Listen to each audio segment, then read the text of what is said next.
Hoy analizaremos un caso de principios del siglo XX. Relájense mientras vamos a Inglaterra. Enero de 1914 fue especialmente frío en Inglaterra. El 28 de diciembre, una fuerte nevada afectó gran parte del país y causó daños en carreteras y propiedades. La nieve duró una semana y el año nuevo inició con temperaturas casi al punto de congelación. El jueves 8 de enero hizo mucho frío. Los pasajeros del tren de las 4:14 p.m. del ferrocarril del norte de Londres, de Chalk Farm a Broad Street, vestían abrigos de invierno. La mayoría usaba sombreros y bufandas. A las 4:29 el tren llegó a la estación Maiden Lane, donde un joven que trabajaba como mensajero, llamado Robert Stilwell, subió al vagón de tercera clase. El tren hizo paradas en las estaciones de Caledonian Road, Highbury y Canonbury, y aunque hacía mucho frío, parecía un día de enero como cualquier otro. Sin embargo, el viaje del joven tomó un giro aterrador. Cuando el tren salió de la estación Midway Park, de pronto vio una mano pequeña salir de debajo del asiento frente a él. Asustado y sin poder llamar al mozo, el chico esperó ansioso hasta que el tren llegó a Shoreditch. Con el corazón acelerado, corrió a la oficina del jefe de estación para reportar la escalofriante escena que vio. El jefe de estación paró el tren e informó a las autoridades. La policía llegó rápido y, para su horror, bajo el asiento donde Robert Stilwell se había sentado, hallaron el cuerpo sin vida de un niño de 5 o 6 años con cabello largo, dorado y rizado. El rostro del niño estaba magullado, tenía sangre en los labios y marcas en el cuello, lo que indicaba el uso de una cuerda. El tren había estado haciendo el mismo recorrido de ida y vuelta todo el día, así que la policía se preguntaba cuánto tiempo podría haber estado ahí el cuerpo. Un limpiador dijo a los detectives que limpió el vagón a las 3:36 p.m. y no vio el cuerpo de un niño. Una autopsia reveló más tarde que el niño había estado muerto por no más de 2 horas y que la causa de la muerte fue estrangulamiento. La policía se cuestionaba quién pudo cometer un crimen tan terrible, alguien cercano al niño o un desconocido.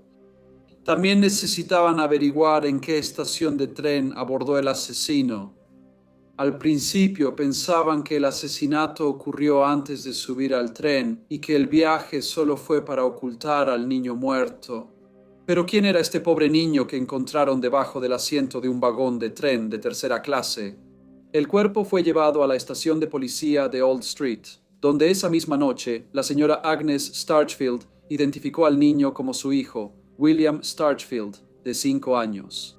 La señora Starchfield ya conocía la tragedia y el dolor, pues sus otros 2 hijos murieron por causas naturales. Ella dijo a los oficiales que esto tensó su matrimonio y ahora vivía separada de su esposo.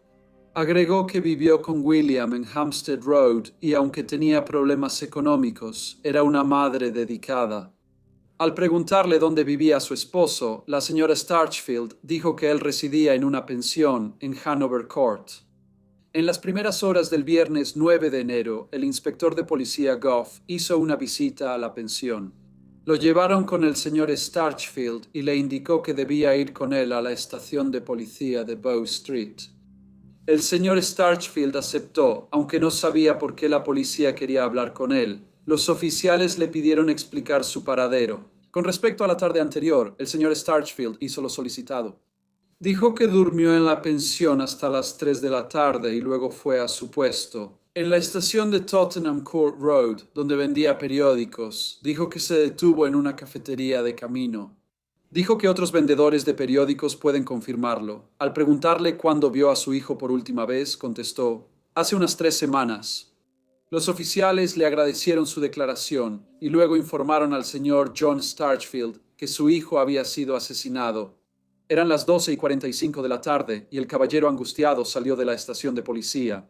Aunque la esposa separada del señor Starchfield ya había hablado con la policía la noche anterior, los investigadores la llevaron a la estación para que hiciera una declaración formal. Ella contó a los oficiales que la casera de su casa en el 191 de Hampstead Road había enviado a William a la panadería. Ella contó que William terminó el encargo y luego la casera lo mandó a la papelería en Hampstead Road 147. Quería que él consiguiera una tarjeta que ofreciera habitaciones en renta. El dueño de la tienda dudaba si la señora quería una tarjeta para una habitación amueblada o no, por eso le dio 2 tarjetas al niño. La señora Longstaff envió a William de regreso a la tienda, indicando que era para una habitación sin amueblar. Sin embargo, el niño no volvió. 1 hora después, la señora Longstaff se puso el abrigo y fue a buscar a William, y primero fue a la papelería en el 147 de Hampstead Road. Habló con el dueño, un caballero llamado señor Chapman, quien le informó que el niño no había regresado a la tienda. La señora Starchfield dijo que durante ese tiempo ella había estado fuera tratando de conseguir empleo y regresó alrededor de las 3 de la tarde. La señora Longstaff le dijo que William no estaba en casa. Las 2 señoras entonces salieron a las calles en una búsqueda frenética para tratar de encontrar al niño desaparecido. A esa hora, Hampstead Road estaba muy transitada, llena de trabajadores y estudiantes. La policía dudaba que el secuestro del niño hubiera pasado desapercibido. Teorizaron que el niño fue asesinado antes de ser puesto en el tren. Regent's Park estaba a solo 10 minutos a pie. En invierno la zona estaba casi desierta. Se preguntaban si el chico había encontrado su fin en un rincón remoto del parque. Estaba a un corto paseo del parque a la estación de Chalk Farm, así que si el agresor puso a William en un saco, no habría parecido extraño. Era común ver trabajadores manuales cargando sacos. La estación de Chalk Farm tenía una sola línea, por lo que los pasajeros bajaban por un lado y abordaban por el otro. El tren se detiene y el vagón de tercera clase siempre queda frente a la sala de espera. Un hombre pudo salir de la sala de espera y subir al tren sin ser visto.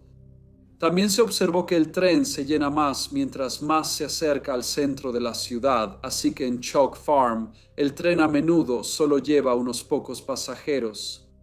El asesinato del pequeño William Starchfield fue reportado en los periódicos de todo el país. Había titulares como Un crimen de un lunático y La tragedia del joven Willie. Estos aseguraron que la historia captara la atención de la nación.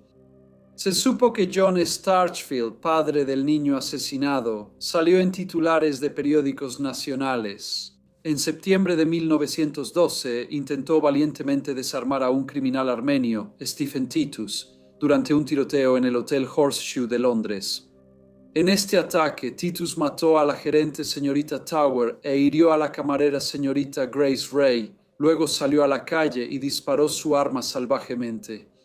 El señor Starchfield, ex militar y vendedor de periódicos frente al hotel, intentó valientemente detenerlo. En la pelea fue gravemente herido de un disparo en el pecho, pero logró sujetar al hombre hasta que llegó ayuda. Luego, el señor Starchfield estuvo varias semanas en el hospital. En el juicio de Titus, Starchfield fue aclamado como héroe y recibió 50 libras. Sin embargo, recibió un gran apoyo de los periódicos y del público, y también se le otorgó 1 libra por semana del Fondo Carnegie para héroes. Stephen Titus fue declarado insano. La policía difundió una foto de William Starchfield a la prensa esperando que alguien lo recordara ese día. La policía investigó casa por casa y tienda por tienda. Se descubrió un pedazo de cuerda con un lazo y un cabello adherido en la estación de metro de Tufnell Park, y un conductor de ómnibus les dijo eso a los detectives. Poco antes de las 3 de la tarde del jueves, 8 de enero, un niño que coincidía con la descripción del menor fallecido subió al autobús con un hombre de aspecto extranjero. Sin embargo, el conductor dijo que el niño parecía reacio a hacerlo. Agregó que ambos bajaron en la estación Tufnell Park. Esto fue interesante para la policía, ya que la escalera de la estación era poco utilizada por las tardes, y le habría dado tiempo para estrangular a un niño y meter el cuerpo en una bolsa. El 13 de enero se abrió una investigación y se anunció que el eminente patólogo, el Dr. Spilsbury, había realizado una segunda autopsia al niño fallecido. Los detectives ahora creían que el joven William Starchfield estaba vivo cuando subió al tren con el agresor y fue asesinado en algún momento entre que el tren salió de Chalk Farm y llegó a Maiden Lane, un periodo de menos de 15 minutos. Mientras los investigadores reconstruían la tragedia, Algunos testigos narraron sus encuentros con el niño y un hombre misterioso ese día. La policía tenía gran interés en el paradero del señor John Starchfield, padre de William. El señor William Tilley, compañero de alojamiento, declaró que el día del asesinato se levantó a las 2:30 p.m. y el señor Starchfield aún dormía. Una testigo clave, la señorita Clara Woods, relató que vio a un niño comiendo pastel con un hombre de bigote y abrigo oscuro. Ella dijo que iban caminando tomados de la mano hacia la estación de Camden Town. Agregó que cuando los pasó en la calle dijo, «Oh, bendito sea». Al preguntarle si lo reconocía, señaló al señor John Starchfield. Esta observación fue clave, pues la autopsia mostró comida parcialmente digerida con pasas de Corinto en el estómago de William. John White también identificó a Starchfield como el hombre que vio en la estación de Camden Town con un niño pequeño que creía era William. Otros testigos incluyeron a Angelo Portinari, un niño que contó cómo jugaba con William, y a la 1 de la tarde del 8 de enero lo vio con un niño un poco mayor. Dijo que William llevaba leña. George Jackson, señalero, declaró en la investigación que estaba de guardia en la caseta de St. Pancras cuando vio pasar el tren de Chalk Farm. A las 2:18 de la tarde, un hombre de abrigo oscuro y bigote se inclinaba sobre alguien. Otro hombre, llamado William Mercer, maquinista, contó cómo vio a un hombre de complexión fuerte en un vagón de tercera clase, inclinado como si estuviera amarrando un paquete. El señor Moore, comerciante de madera, declaró al tribunal que no veía al señor Starchfield desde hacía 2 años. El 8 de enero lo vio de la mano de un niño pequeño, quien vestía de forma ordenada. Tras la investigación, el jurado dictó veredicto de asesinato premeditado y acusó al señor John Starchfield de este crimen. El funeral de William se realizó el sábado 17 de enero. Más de 3.000 dolientes cabizbajos llenaron las calles rumbo al cementerio de la calle Kendall. 30 policías y 4 a caballo controlaron a la multitud. Al bajar el ataúd, la señora Starchfield se derrumbó de dolor. Era el tercer hijo que enterraba. El juicio del señor John Starchfield comenzó el martes 31 de marzo de 1914 y él se declaró inocente.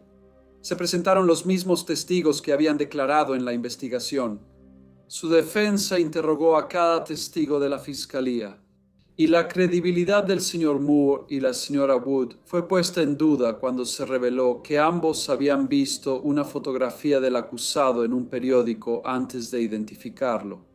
La señora Wood conocía la pastelería de Hampstead Road y el señor Moore pidió recompensa por información que llevara a una condena. La defensa dijo que esto generaba dudas sobre su testimonio. Además, se indicó que desde su testimonio en la investigación, el señor Moore fue hallado en muy mal estado tras intentar quitarse la vida. También hubo testigos que situaron al acusado en su casa de huéspedes cuando asesinaron al niño. Como resultado, los testigos de la fiscalía, que habían identificado al acusado como el hombre que habían visto con el niño fallecido, no podían ser considerados fiables, y el juicio se vino abajo. El juez pidió al jurado un veredicto formal de no culpable. La investigación y el juicio posterior tenían el potencial de hacer justicia, pero el veredicto de no culpable también puso en evidencia las circunstancias sociales que rodeaban la tragedia. William enfrentó la pérdida de 2 hermanos y la separación de sus padres. El esfuerzo de Agnes Starchfield por buscar empleo y criar a su amado hijo reflejaba las dificultades de las familias trabajadoras de esa época. La respuesta de la comunidad ante la muerte del joven William y las investigaciones y el juicio posteriores fue inmensa. Los periódicos británicos informaron sobre el caso en todo el país, y la gente expresó conmoción y compasión por la familia en duelo. La angustia de Agnes Starchfield la llevó a una crisis emocional desesperada. En junio de 1914 fue arrestada tras expresar su deseo de morir, agobiada por la pérdida de su querido hijo. 6 semanas después, el 28 de julio, compareció ante el tribunal acusada de golpear a una mujer casada llamada Lucy Delgano. Se decía que tenía una buena relación con la señora, pero el 8 de julio la insultó y la golpeó 2 veces en la cara. La señora Starchfield afirmó actuar en defensa propia, pero fue hallada culpable. El juez la calificó de neurótica y excitable. Luego le ordenó pagar 5 libras y tener buena conducta durante 12 meses. En 1916, John Starchfield falleció debido a las consecuencias de su herida de bala. Siempre sostuvo que era inocente del asesinato de su hijo. Él creía que el asesinato fue un acto de venganza orquestado por un amigo de Stephen Titus. 2 años después, John Fitzpatrick de Liverpool confesó haber asesinado a William. El hombre de 40 años, descrito como vagabundo, contó una historia que no coincidía con los hechos. Fue examinado por un médico, quien concluyó que padecía de locura. Se concluyó que él no pudo haber cometido el crimen. Con los años, el recuerdo del asesinato de William Starchfield se desvaneció de la conciencia pública. Con el tiempo, el caso sin resolver se convirtió en una de tantas tragedias olvidadas de la historia, dejando atrás solo fragmentos de artículos de periódico y registros archivados, como testimonio de la corta vida del chico y en última instancia de su muerte. Hoy, la tumba de William Starchfield descansa en silencio en una esquina del cementerio, rodeada de recuerdos de quienes lamentaron su pérdida. La trágica historia de este joven, grabada para siempre en los anales de la historia, sirve como un recordatorio conmovedor de la fragilidad de la vida y el impacto profundo que tienen los crímenes no resueltos en la vida de quienes quedan atrás. Hola a todos y muchas gracias por escuchar. Como siempre, por favor dejen sus comentarios y sugerencias y espero verlos a todos de nuevo en el próximo Briefcase.